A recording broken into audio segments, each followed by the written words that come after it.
नमस्कार दोस्तों, आप सभी का स्वागत है एक बार फिर से आपके अपने YouTube channel Indian technical institute पर। और आज अपने पीछे जो टॉपिक था इलेक्ट्रीशियन थ्योरी वो कर रहे थे, जिसके अंदर आपको 2 टास्क दिए गए थे। जिसके अंदर पहला जो क्वेश्चन था उसका अंदर क्या था कि सोल्डरिंग आयरन का हीटिंग एलिमेंट किस धातु का बना होता है, ये आपसे क्वेश्चन पूछा गया था, जिसको आपको कमेंट सेक्शन के अंदर कमेंट करना था। तो इसका जो सही आंसर क्या होगा कि सोल्डरिंग आयरन का हीटिंग एलिमेंट। तो हीटिंग एलिमेंट की जब भी बात आएगी, आपके सारे के सारे हीटिंग एलिमेंट जो है नाइक्रोम जो धातु है, आपकी नाइक्रोम जो धातु है उस नाइक्रोम धातु क्या बना होता है। उसके बाद में दूसरा आपका क्वेश्चन था जिसके अंदर इन्होंने क्या किया था कि आपको ओम का नियम करवाया गया था। ओम के नियम के साथ साथ जो है सूत्र करवाए गए थे, जहाँ पे वोल्टेज निकालने के लिए, धारा निकालने के लिए, या फिर आपका जो रेजिस्टेंस निकालने के लिए करवाया था। तो वहीं से दूसरा क्वेश्चन आया था जिसमें उन्होंने रेजिस्टेंस दे दिया कि 200 ओम रेजिस्टेंस है और 0.5 एम्पियर धारा है, तो वोल्टेज का मान है क्या होगा। तो इसका जो सही आंसर होगा कि क्या होगा, V बराबर क्या होता है IR, V बराबर IR। तो यानी कि V बराबर IR होगा। यहाँ से IR का मतलब क्या है कि जो R है वो कितना है 200, और जो I है उसका मान कितना है 0.5, यानी कि 200 के साथ अगर 0.5 का गुना करेंगे उसके बाद में कितना आएगा, तो 100 वोल्ट। ठीक है, 100 वोल्ट की जो है वोल्टेज होगी इस सर्किट के अंदर।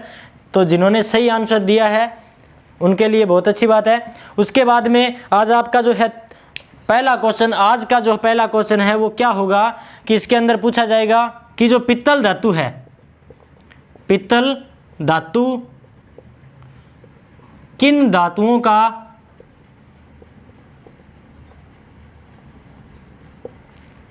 धातुओं की मिश्र धातु है।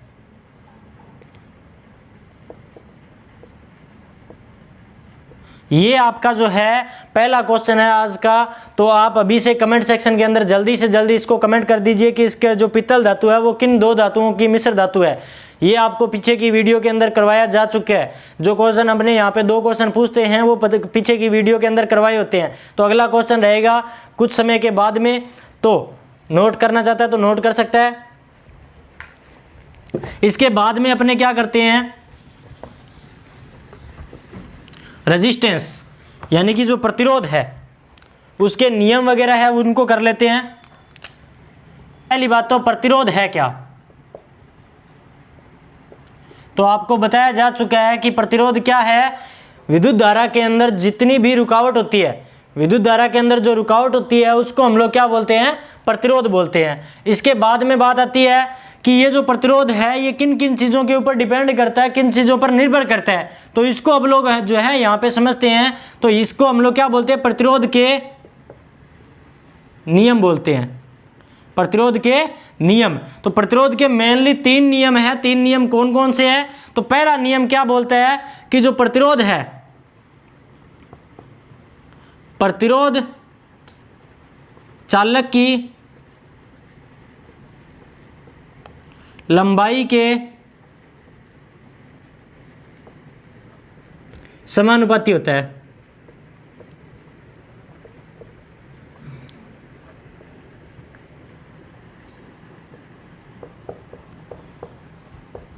प्रतिरोध आपका जो है लंबाई के क्या होता है, समानुपाती होता है। यानी कि R जो है समानुपाती रहेगा L के, पहली चीज।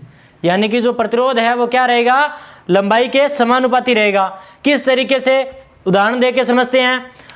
अपनी जो पानी की पाइप होती है उसके जरिए समझते हैं। कोई पाइप है, ठीक है, इस पानी की पाइप के अंदर हमने यहाँ से पानी छोड़ा है इसके अंदर। तो आप अगर देखोगे यहाँ तक अगर पानी जो है आने में कितना टाइम लगेगा, उसी को हम लोग रुकावट बोलेंगे। वही बात है कि ये अपनी एक तार है, इस तार के अंदर हमने यहाँ पे करंट छोड़ा। करंट छोड़ने के बाद में यहाँ तक जो है अगर तार की लंबाई कम होगी तो वो जल्दी पहुँच जाएगी, और अगर तार की लंबाई ज़्यादा होगी तो यहाँ पर जो करंट पहुँचने में क्या होगा, टाइम ज़्यादा लगेगा। टाइम ज़्यादा लग रहा है, इसका मतलब क्या है कि वहाँ पे रेजिस्टेंस ज़्यादा है, इसी कारण से तो वहाँ पे ज़्यादा टाइम लग रहा है उसको। क्योंकि इलेक्ट्रॉन के प्रवाह को हम लोग बोल रहे थे कि अपने 6.24 × 10 की पावर जो है -19 कूलम आवेश जब है प्रवाहित हो जाता है तो हम लोग क्या बोलते हैं, 1 एम्पियर धारा बोलते हैं। यानी कि वहाँ पे टाइम के अकॉर्डिंग इलेक्ट्रॉन जो प्रवाहित होते हैं उसी को विद्युत धारा बोलते हैं। तो यहाँ तक जो पहुँचने में जो टाइम लगेगा, इस हिसाब से हम लोग बोल सकते हैं कि जो प्रतिरोध है वो चालक जो अपनी तार है उसकी लंबाई के ऊपर क्या हो रहा है, समानुपाती है। यानी कि लंबाई अगर बढ़ेगी तो प्रतिरोध का मान भी बढ़ जाएगा और लंबाई अगर कम होगी तो प्रतिरोध का मान भी कम हो जाएगा। ठीक है, इसके बाद में दूसरी चीज़ क्या आती है, प्रतिरोध जो है चालक की कटाक्ष क्षेत्रफल, कटाक्ष क्षेत्रफल के विलोमानुपाती होता है।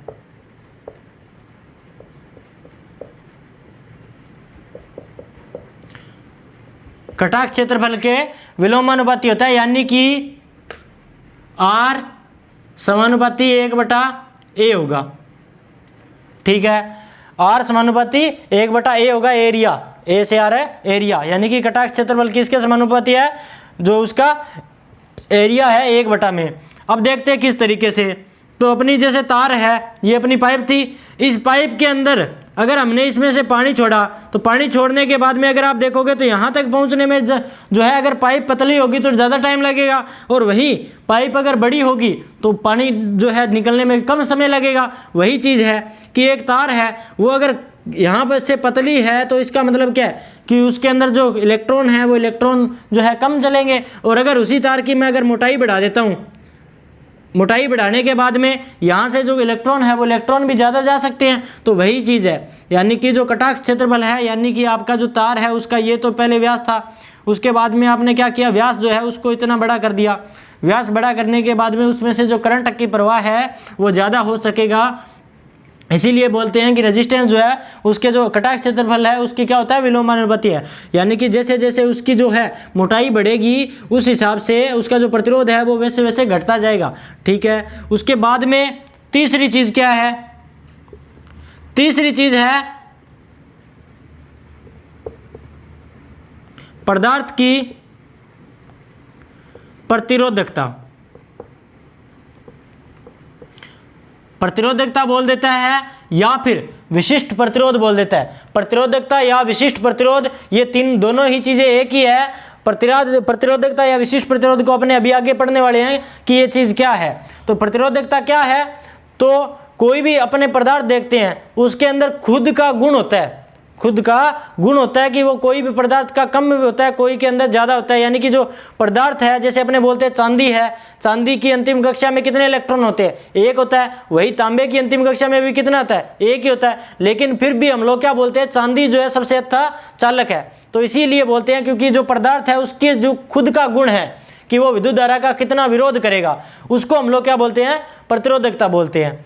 इसके बाद में अपने सूत्र देखते हैं एक बना के कि जो रेजिस्टेंस है वो इन तीन चीज़ों से, रेजिस्टेंस कहाँ पे और किसके ऊपर निर्भर करता है। तो रेजिस्टेंस का सूत्र क्या होगा या किसके समानुपाती होगा वो देख लेते हैं। प्रतिरोधकता को शो करते हैं रो से, रो L/A, यानी कि प्रतिरोध क्या था, लंबाई के समानुपाती था, और जो कटाक्ष क्षेत्रफल है उसके विलोमानुपाती था, और प्रतिरोधकता के क्या था, समानुपाती था। यानी कि प्रतिरोधकता बढ़ेगी तो इसका मतलब क्या, प्रतिरोध भी बढ़ रहा है, सीधी सी बात है। तो ये तो चीज़ हो गई, कोई भी पदार्थ है उसके प्रतिरोध की बात होगी कि पदार्थ का प्रतिरोध आपका किन किन चीज़ों पे निर्भर करता है। तो किन चीज़ों पे निर्भर करता है, तो लंबाई के क्या होता है, समानुपाती होता है, कटाक्ष क्षेत्रफल के क्या होता है, विलोमानुपाती होता है, और पदार्थ की प्रतिरोधकता के क्या होता है, वो उसके भी समानुपाती होता है। उससे अपना ये जो है सूत्र निकल के आता है। उसके बाद में बात करते हैं प्रतिरोधकता की।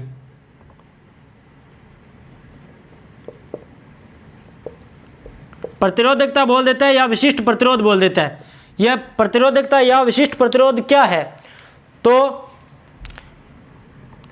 एग्जाम टाइम में पीछे पूछा गया क्वेश्चन है कि प्रतिरोधकता है किस चीज पे निर्भर करती है, तो पदार्थ की प्रकृति पे।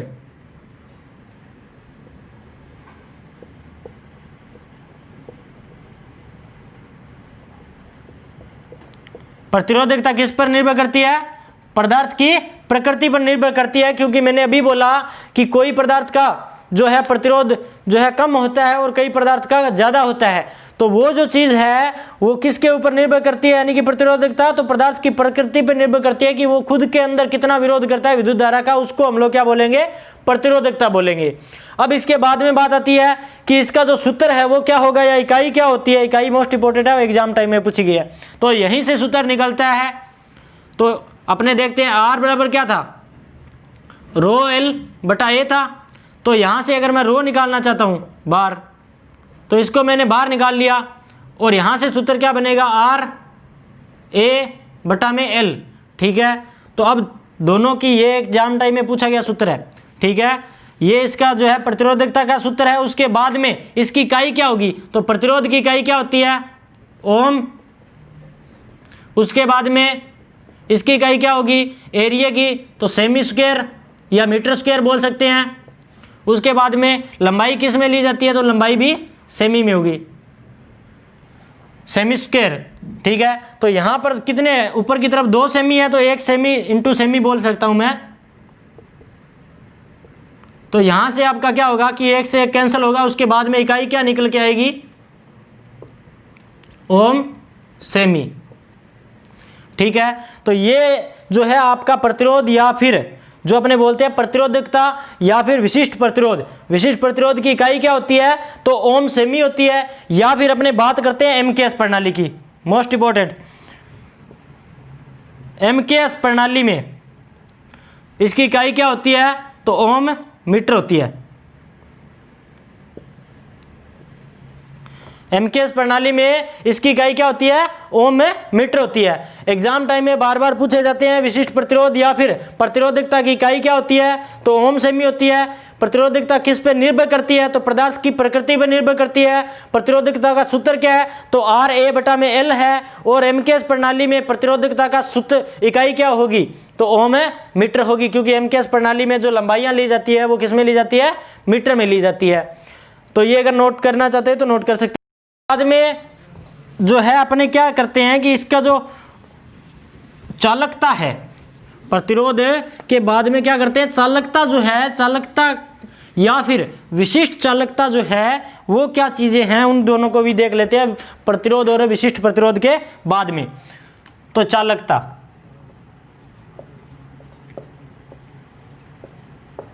चालकता क्या होती है, तो जिस तरीके से आपका प्रतिरोध काम करता है उस प्रतिरोध का विलोम होती है, यानी कि प्रतिरोध का विलोम होती है। चालकता आपकी क्या होती है, प्रतिरोध का विलोम होती है। यानी कि प्रतिरोध क्या था, तो विद्युत धारा के अंदर रुकावट पैदा कर रहा था, उसको हम लोग क्या बोल रहे थे, प्रतिरोध बोल रहे थे। तो चालकता किसको बोलेंगे, तो जो विद्युत धारा के अंदर सुगमता प्रदान करने वाला कारक होगा उसको हम लोग क्या बोलेंगे, चालकता बोलेंगे। यानी कि विद्युत धारा में सुगमता, विद्युत धारा में सुगमता प्रदान करने वाला जो कारक होगा उसको हम लोग क्या बोलेंगे, चालकता बोलेंगे। दूसरी बात आ गई। उसके बाद में प्रतिरोध की इकाई क्या थी, तो प्रतिरोध की इकाई थी ओम, या जिसको हम लोग इस तरीके से शो कर रहे थे। तो अब यहां पर जो चालकता की इकाई क्या है, तो चालकता की इकाई मोस्ट इंपोर्टेंट है, चालकता की इकाई या मात्रक, या तीसरा नाम यूनिट भी कह सकते हैं, तो क्या होती है, तो साइमन, कई जगहों पे सीमेन देखने को मिल जाता है, या फिर महो। इसको दर्शाते किस तरीके से हैं, ओम का विलोम होती है। यानी कि ओम किस तरीके से बन रहा था, इस तरीके से, तो जो साइमन है वो किस तरीके से बनता है, इस तरीके से। बस इतना ही चेंजेस किया गया दोनों में, ध्यान रखिएगा। तो चालकता क्या है, प्रतिरोध का विलोम है। विद्युत धारा के अंदर सुगमता प्रदान करने वाले कारक को चालकता बोलेंगे। चालकता की इकाई क्या है या मात्रक क्या है, तो साइमन या फिर महो जो है वो चालकता की इकाई होती है। उसके बाद में चालकता को प्रतीक क्या है या चालकता को शो किससे करते हैं, तो चालकता को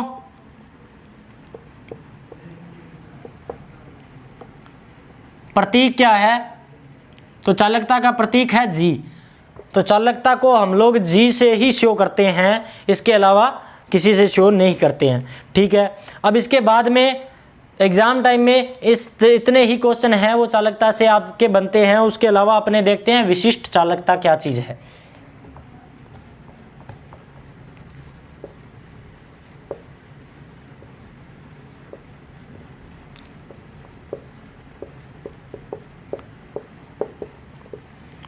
विशिष्ट चालकता, तो विशिष्ट चालकता क्या चीज़ है उसको देख लेते हैं। तो विशिष्ट चालकता जिस तरीके से आपका विशिष्ट प्रतिरोध था उसी तरीके से आपका विशिष्ट चालकता होती है।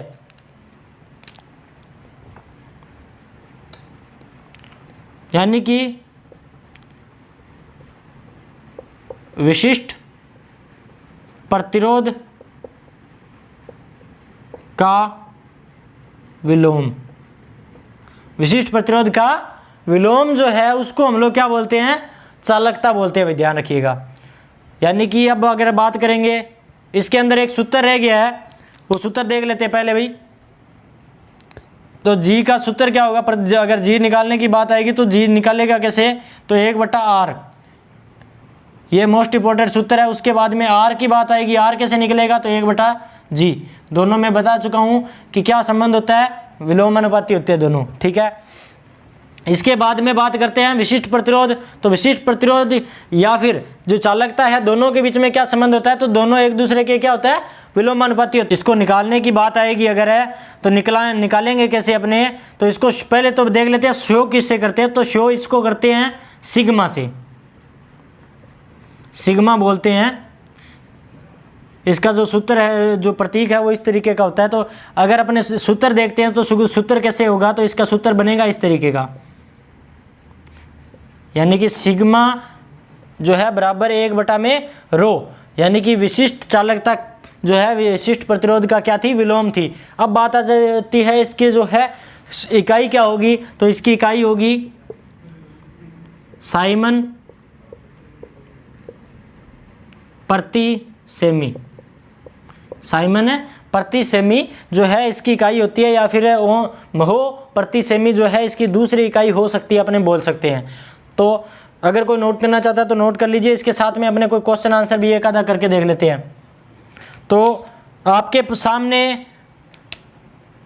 जी दिया गया है 20, तो जी अगर 20 दिया गया है तो आर का मान कितना होगा ये पूछ लेता है। तो आर का मान कितना होगा भाई, तो आर के लिए हमने कौन सा सूत्र लगाया था, तो आर बराबर क्या था, 1/g था। तो 1/g से मतलब क्या है, 1/20। तो 1/20 का मतलब क्या है कि लगभग 0.5 जो है यहाँ पर ओम रेजिस्टेंस का मान आएगा भाई, ध्यान रखिएगा। इस तरीके से एग्जाम टाइम में भी क्वेश्चन है, बहुत ईजी तरीके के क्वेश्चन है, वो पूछ लिए जाते हैं। पहली तो चालकता के बारे में पूछता है कि विद्युत धारा का विलोम होती है, ठीक है, प्रतिरोध का विलोम होती है, और विद्युत धारा के अंदर सुगमता प्रदान करने वाले कारक को क्या बोलते हैं, तो चालकता बोलते हैं। और चालकता की इकाई क्या है, तो चालकता की इकाई साइमन, ठीक है, या फिर महो है। उसके बाद में चालकता का प्रतीक क्या है, तो जी है।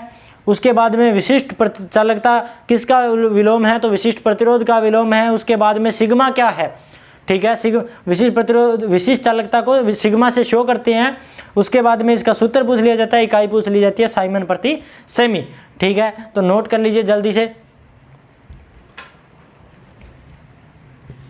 इसके बाद में अपने करते हैं टेम्परेचर कोफिशिएंट या फिर ताप गुणांक। भाई टेम्परेचर कोफिशिएंट या ताप गुणांक क्या होता है, कितने प्रकार का होता है, वो सारी की सारी जो चीज़ें हैं वो अपने यहाँ पे अभी देख लेते हैं। टेम्परेचर कोफिशिएंट या ताप गुणांक के अंदर कई चीज़ें आती है। ताप गुणांक यानी कि ताप गुणांक या टेम्परेचर कोफिशिएंट, तो इसमें कई चीज़ें आती है। तो सबसे पहली बात तो ये आती है कि ये होता क्या है, तो 1 डिग्री सेंटीग्रेड तापमान वृद्धि से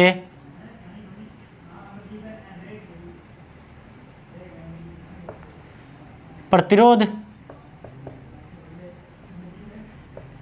मान में परिवर्तन। 1 डिग्री सेंटीग्रेड तापमान वृद्धि से प्रतिरोध मान में परिवर्तन को हम लोग क्या बोलते हैं, ताप गुणांक या फिर टेम्परेचर कोफिशिएंट बोलते हैं। यानी कि कोई भी आपका जो चालक पदार्थ होगा या अचालक पदार्थ होगा, इंसुलेटर होगा या फिर कोई मिश्र धातु होगी, सभी के अंदर आपका जो है 1 डिग्री सेंटीग्रेड तापमान वृद्धि होने से प्रतिरोध के अंदर कितना परिवर्तन आता है, तो उसको हम लोग क्या बोलते हैं, ताप गुणांक बोलते हैं या फिर टेम्परेचर कोफिशिएंट बोलते हैं। तो इसके अंदर अपने देखते हैं कि सबसे पहली बात तो ये होता कितने प्रकार का है, ये देख लेते हैं। तो टेम्परेचर कोफिशिएंट होता है 2 प्रकार का। कौन कौन से 2 प्रकार है, पहली तो देख लेते हैं। पहला प्रकार, तो पहला प्रकार है पीटीसी, पीटीसी या फिर पॉजिटिव टेम्परेचर कोफिशिएंट। एक फुल फॉर्म फिर से आ गई है, ध्यान रखिए, बार बार इन फुल फॉर्म को याद करते रहिए साथ साथ में। पीटीसी या फिर इसको पॉजिटिव टेम्परेचर कोफिशिएंट बोलते हैं। तो इसके अंदर क्या होता है कि तापमान वृद्धि से, तापमान, इसका दूसरा नाम भी है, दूसरा नाम देख लेते हैं पहले। पीटीसी को और क्या बोलते हैं, संशिष्ट, संशिष्ट जो है इसको बोलते हैं पीटीसी को। उसके बाद में ये है क्या, ये देख लेते हैं। तो पीटीसी जो है संशिष्ट, इसको बोलेंगे क्या, तो तापमान वृद्धि से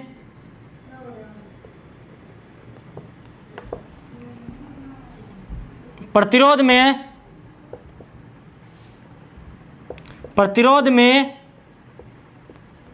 वृद्धि होने पर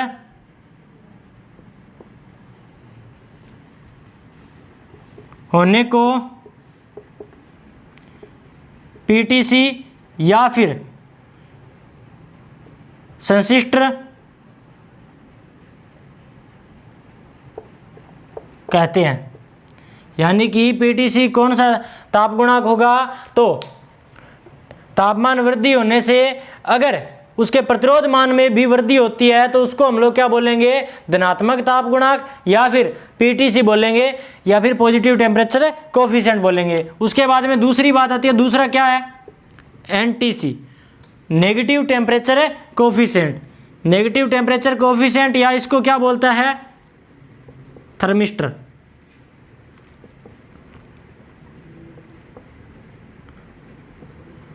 तो इसके अंदर क्या आता है कि तापमान वृद्धि से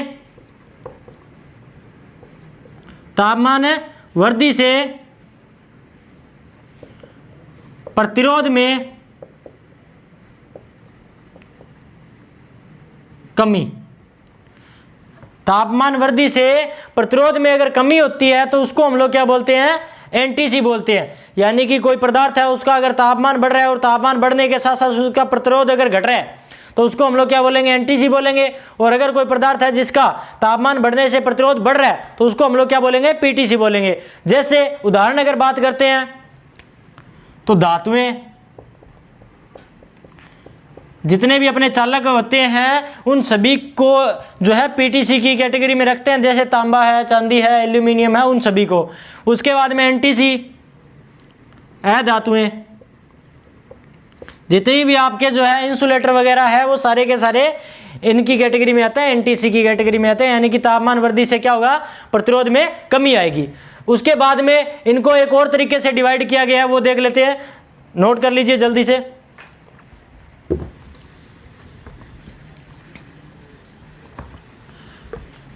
ताप गुणांक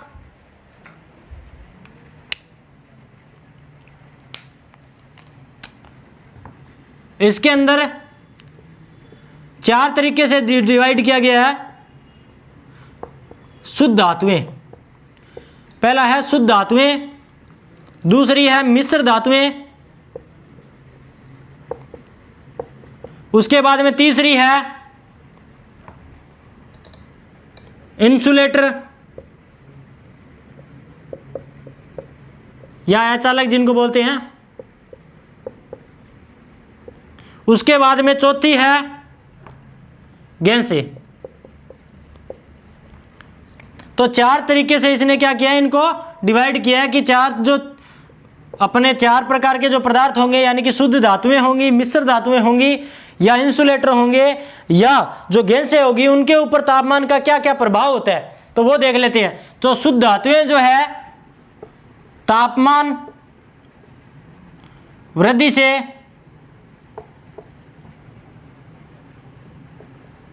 प्रतिरोध में वृद्धि होगी भाई, और तापमान वृद्धि का कोई प्रभाव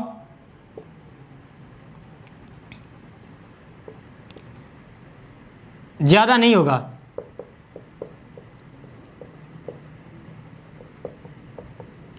उसके बाद में अचालक तापमान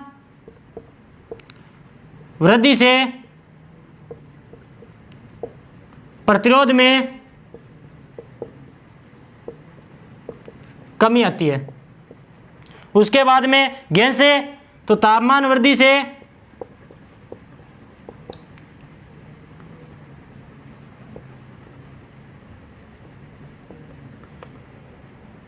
प्रतिरोध में कमी आएगी। यानी कि अब देखिए तापमान वृद्धि का आपकी जो धातुएं हैं उन पे क्या प्रभाव पड़ता है, मिश्र धातुएं हैं उन पे क्या प्रभाव पड़ता है, इंसुलेटर पे क्या प्रभाव पड़ता है और गैसों पे क्या प्रभाव पड़ता है। तो जितनी भी आपकी धातुएं होंगी वो सारी की सारी धातुओं पे तापमान वृद्धि से प्रतिरोध का मान क्या होगा, बढ़ेगा। उसके बाद में मिश्र धातुएं जो होगी उनके ऊपर तापमान वृद्धि से प्रतिरोध का मान जो है वो ज़्यादा नहीं परिवर्तित होगा, अगर होगा तो कई धातुओं का होगा, थोड़ा बहुत होगा। उसके बाद में इंसुलेटर या अचालक, उसके अंदर क्या होता है कि तापमान वृद्धि से जो प्रतिरोध का मान है उसके अंदर क्या आती है, गिरावट आती है। उसके बाद में गैसें, तो गैसों के ऊपर तापमान वृद्धि का जो है अगर होगी तो प्रतिरोध के मान में भी क्या होगी, कमी होगी धीरे धीरे। इसके अंदर आपके इलेक्ट्रोलाइट वगैरह है इंसुलेटर के अंदर ही आ जाएंगे सारे के सारे। तो तापमान वृद्धि का या फिर ताप गुणांक का आपका जो है धातुओं के ऊपर या धातुओं के ऊपर, मिश्र धातुओं के ऊपर या फिर गैसों के ऊपर क्या प्रभाव पड़ता है, ये सारा का सारा इसके अंदर आ गया। तो आज का जो दूसरा आपका क्वेश्चन है, अर्धचालकों की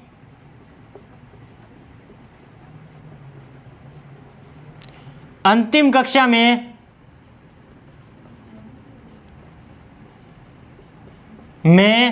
इलेक्ट्रॉन